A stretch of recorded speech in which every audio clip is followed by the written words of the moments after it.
डालता है। सबसे पहले समझना जरूरी है कि मानसिक तनाव की जड़ कहां से शुरू होती है।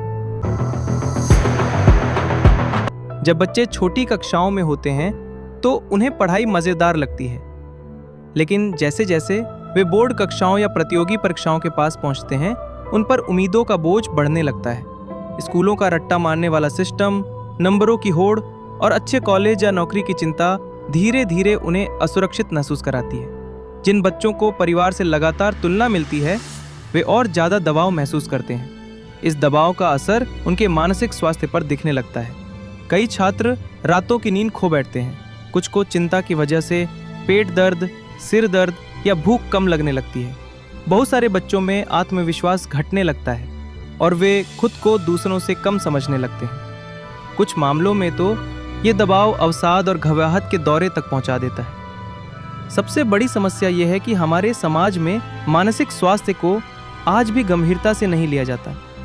बच्चे अपनी परेशानी किसी को बताने से डरते हैं कि कहीं लोग उनका मजाक ना उड़ाएं।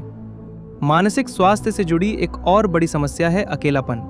पढ़ाई और ट्यूशन के बीच बच्चे अपने शौक और खेलों से दूर हो जाते हैं। उन्हें लगता है कि बस पढ़ाई ही जिंदगी है। धीरे धीरे उनका दिमाग थकने लगता है और वे खुद को अकेला महसूस करने लगते हैं। जब ये अकेलापन बढ़ जाता है तो वे या तो गुस्सैल हो जाते हैं या पूरी तरह चुपचाप। ये बदलाव उनके रिश्तों को भी प्रभावित करता है। अब सवाल उठता है कि इस समस्या का हल कैसे निकाला जाए। सबसे पहले जरूरी है कि समाज और परिवार यह समझे कि परीक्षा जीवन का केवल एक हिस्सा है, पूरा जीवन नहीं। बच्चों से उम्मीद रखना गलत नहीं है, लेकिन उन उम्मीदों को इतना भारी मत बनाइए कि बच्चा उनका बोझ उठाने में ही टूट जाए। माता पिता को चाहिए कि वे बच्चों से खुलकर बात करें, उनकी परेशानियां सुनें और उन्हें यह विश्वास दिलाएं कि चाहे नतीजा जैसा भी हो, वे हमेशा उनके साथ हैं।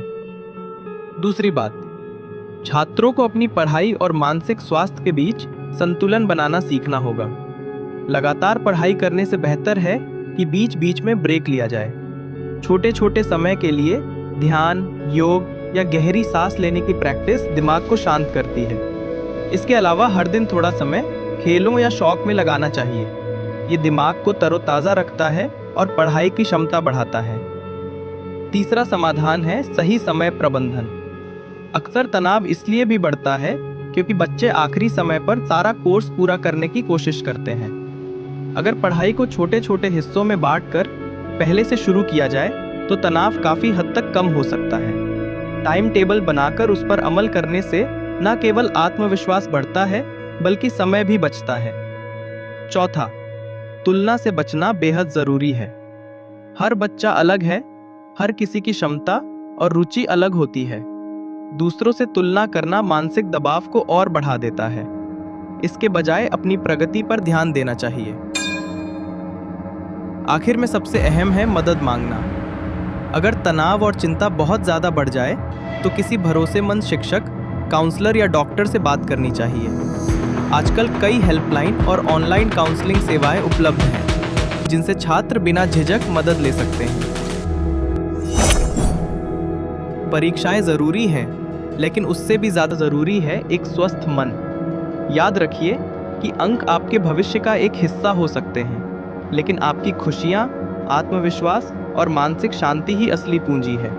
सफलता वही है जो आपको संतुलित और खुशहाल बनाए।